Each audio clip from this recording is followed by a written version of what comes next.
going back and reading it again, the type of humor he has, it just doesn't feel natural. It's like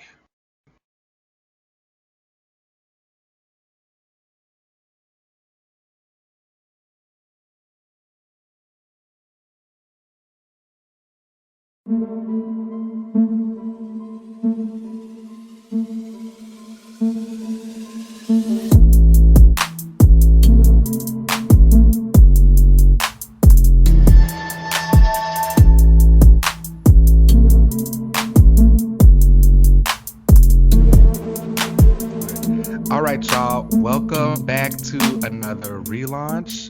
What's going on, everybody? I am LZ. hey, you guys, I am Keenan.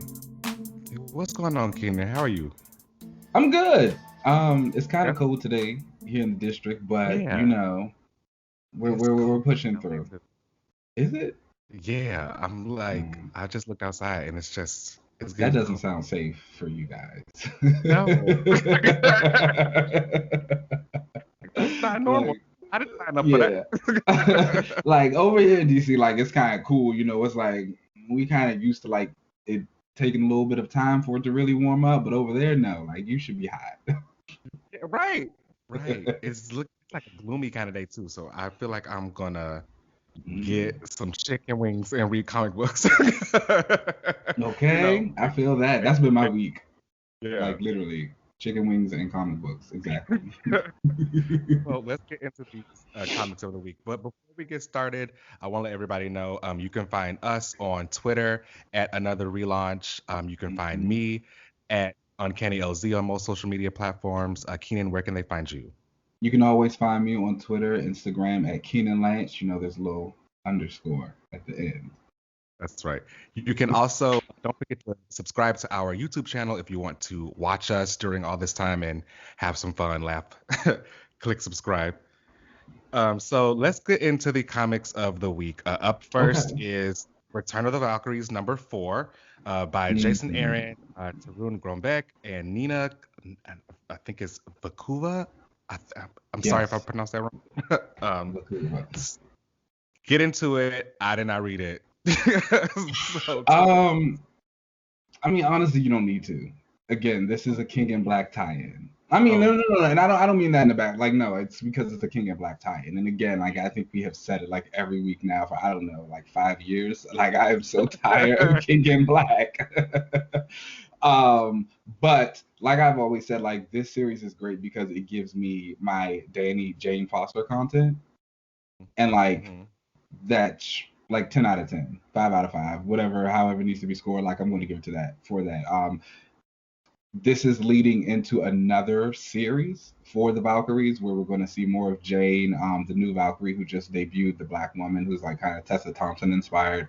I don't think Danny's going to be in that one. So we'll see. Again, this one kind of just suffered from crossover fatigue. So it is what it is. It's a fine issue. Was it a mini series? Was it supposed to be just a whole King in Black mini series or something? Yeah, it was literally just created for King and Black. It does bring back the Valkyries. So like that's the thing Okay. about it. Like Jane gets sucked into one of Null's little void dragon shadow things. I don't even know what they're about anymore.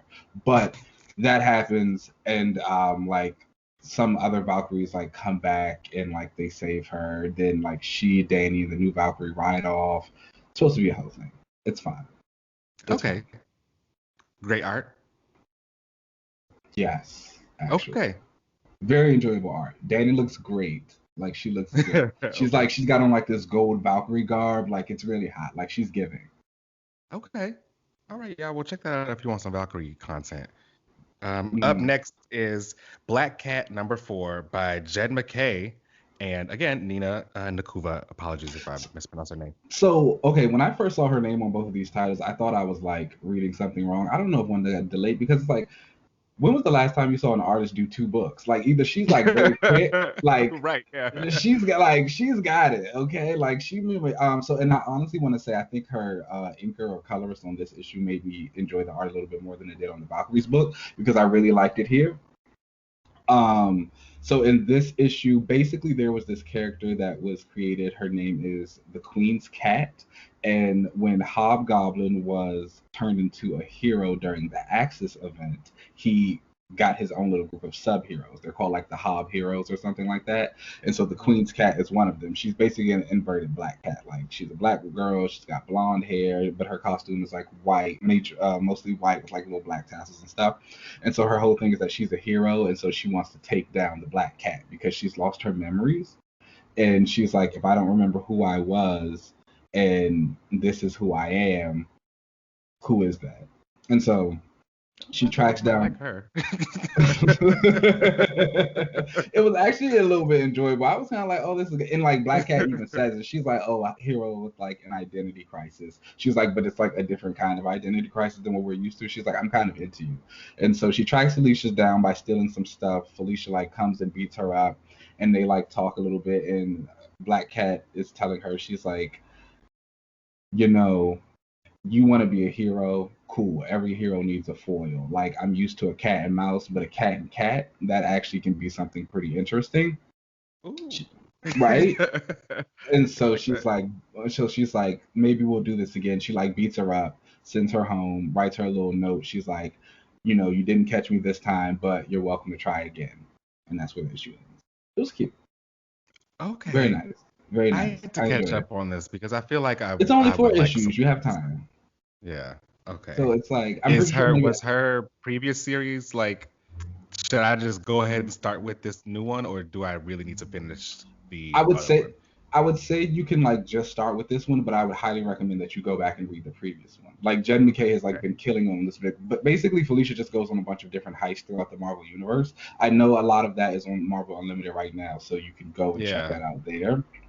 That's actually how I came into the run, but it's really good. Like Jen MacKay staying over here. I'm a fan for sure. Yeah, he's great. For I sure. really wished his Taskmaster would have kept going. It was good. I would love to see whatever he does next. All right, y'all. We'll definitely get that Black Cat issue then if you are into some like heisty stuff with Felicia. Up next is Beta Ray Bill #1 by Daniel Warren Johnson, who was both the writer and artist for this issue. Yes. Do you like Beta Ray Bill? You don't know who Beta Ray Bill is.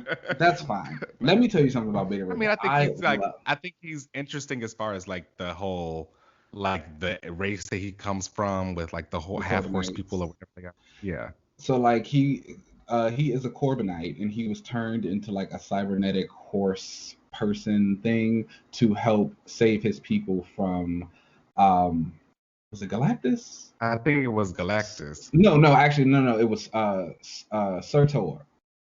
Oh, okay. Thor's villain, because that's how he came in contact with Thor. And then he met the Asgardians, but like he could lift up Mjolnir, the hammer. And so Odin, they were like so impressed with him. Odin ended up giving him his own hammer, Stormbreaker. Right. So in the current Thor run that is written by Don Cates, Thor breaks Stormbreaker. So Beta Ray Bill like doesn't have a hammer. So the hammer also. Did he do it on purpose? Yeah, he was like going through something. He was like a herald for Galactus or something like that. It was like it's whatever. And so in doing that, Beta Ray Bill still fights him. So when Odin gave Bill this Stormbreaker hammer, he imbued it with the ability whenever Bill like slams the hammer on the ground, he's able to turn back into his human form. And so with his hammer destroyed, he can no longer do that. He's like stuck like a cybernetic horse. And so Thor, being so pleased with him, like being able to fight him off after he becomes free of Galactus, he ends up making Beta Ray Bill the like master of war for all of Asgard. And so Fin Fang Foom is actually coming to like try and destroy Asgard, because what does Asgard do but get destroyed every other week? And True. And so like also like a callback or something. Hasn't Fin Fang Foom attacked them before? Oh yeah, all the time. Like all the time. And so Bill like leads the people out. He's like got Foom on the ropes. But like he gets the best of him, but then Thor pops back in and like beats him up, and everybody's like, "Oh my God, it's Thor! All Father, he's the greatest!" Blah blah blah. So Bill's like kind of pissed about that, but like people are trying to celebrate. He's starting his relationship with Sif again, and so Sif is like, let's go to the bedroom. Like, what you trying to do? But when they get there, she's like, "All right, when you gonna like turn back into your human form now?" And he's like trying to let her know. He's like, "I can't do that anymore." And so she's like, "Oh." So then they don't do it anymore. Oh, so she didn't really like him. Sean, That's so heartbreaking. Sean won't do it with the horse. We're not into bestiality over here.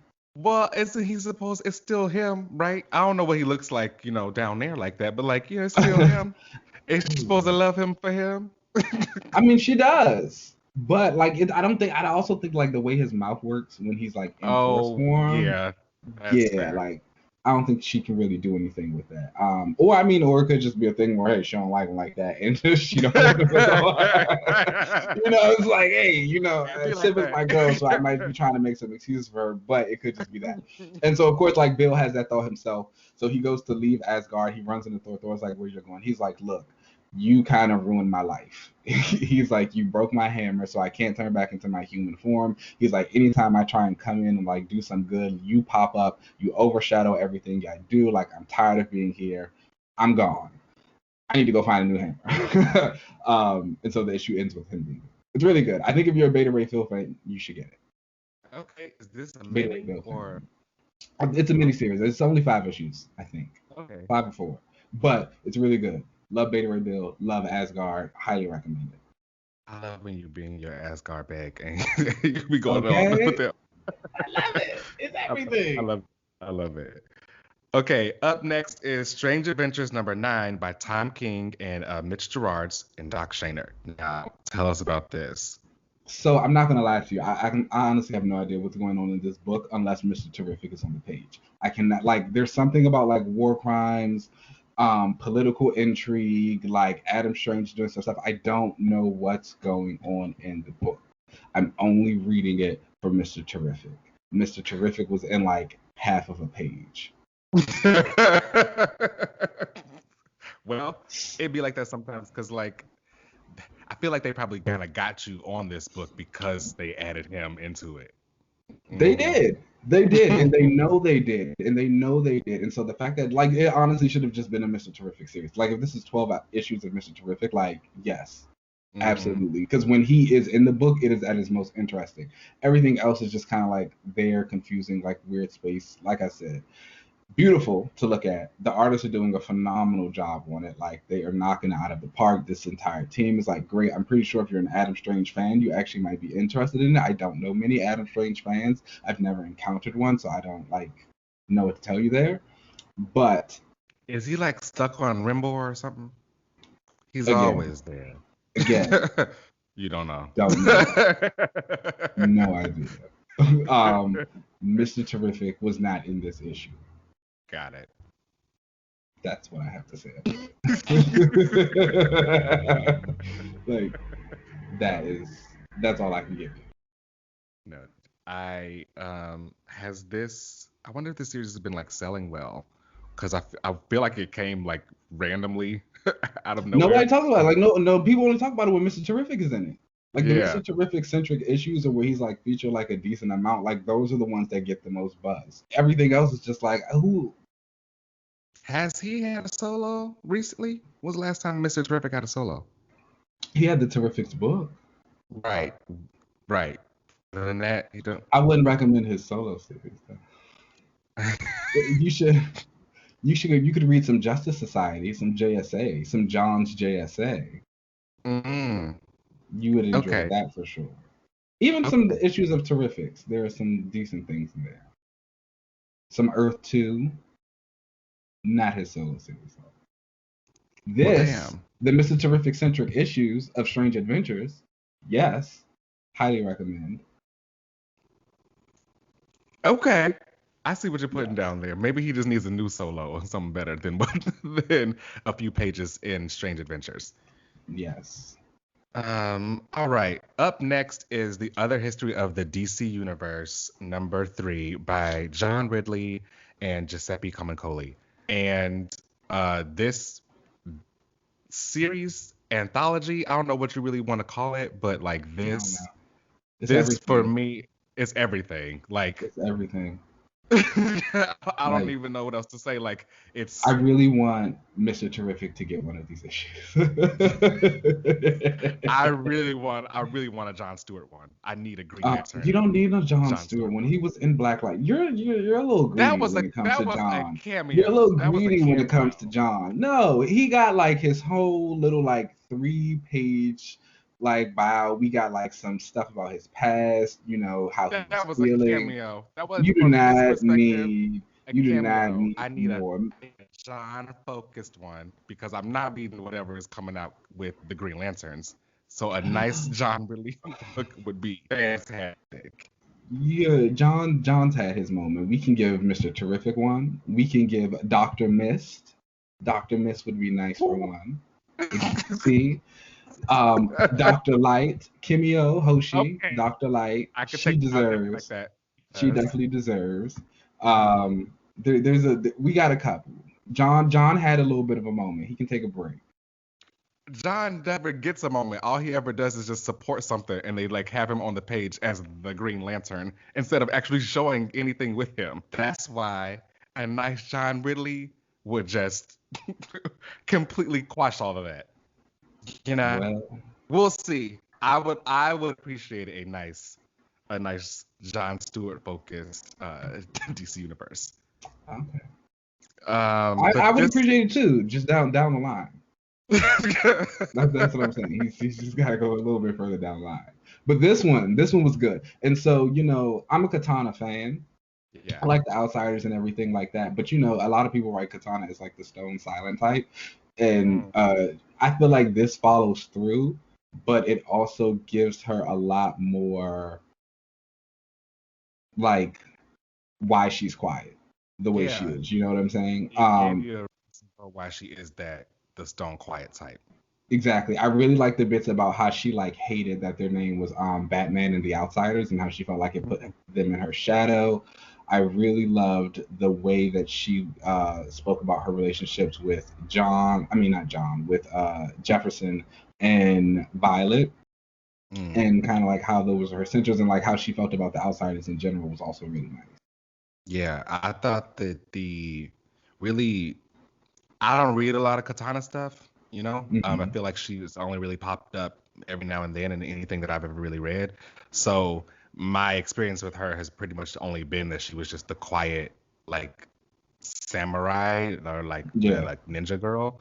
Um, but I felt like with this, you got a lot more insight into like how she actually, why she's that way, and I really appreciated the whole soul taker thing and how she's like, it's not really Hmm. like a like possessed sword or whatever. People just have kind of like ran with that myth, and I let them. Hmm. Um, it also really gave you backgrounds into like her fighting abilities because Yeah. again, I haven't really had too much like knowledge about Katana other than like the few things that I had read, and I had never, I guess, questioned her fighting abilities or like why she was able to fight. I just was like, Hmm. whatever, she's swinging a sword. Like I Yeah. It's like assume she know how to use it, but that is not the case at all. Like this all kind of came into her, yeah. like after she was fighting for her life basically. So I felt like after she kind of became this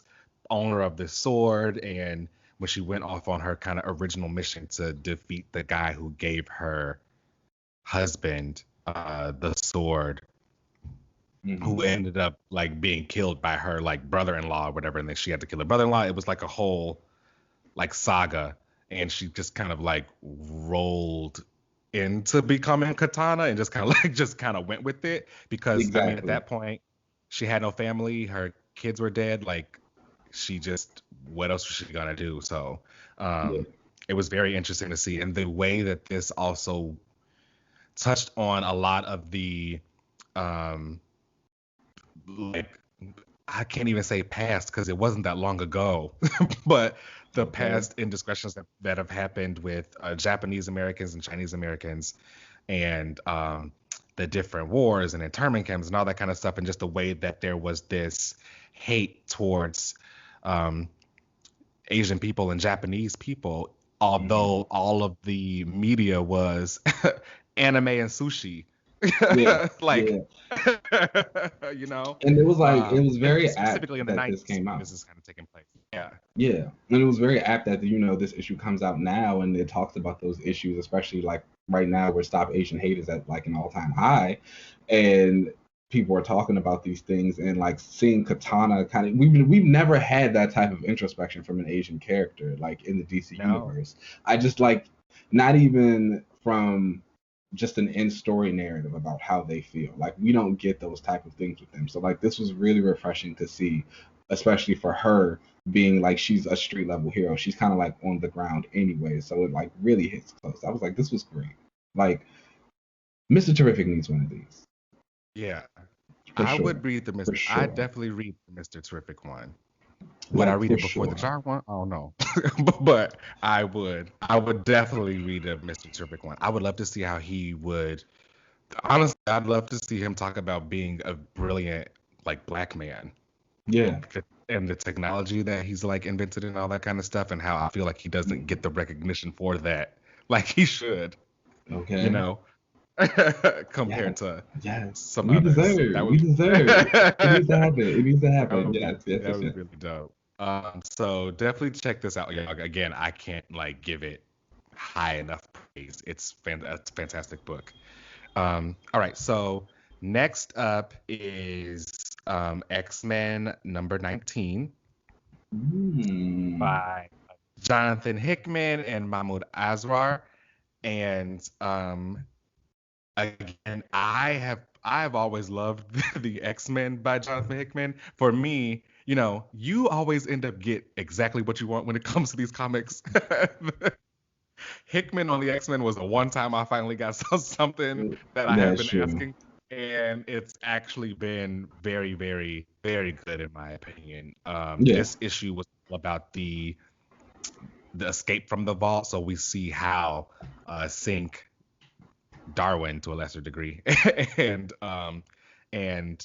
Laura, Kenny, Wolverine, how they all kind of were making their way out of the vault in the time shenanigans that are going on there, having to kind of go in and set up camps and all Yeah. this kind of stuff. It was very, very good. What did you think? I enjoyed it. I'm honestly not a huge fan of Sync. I don't really like.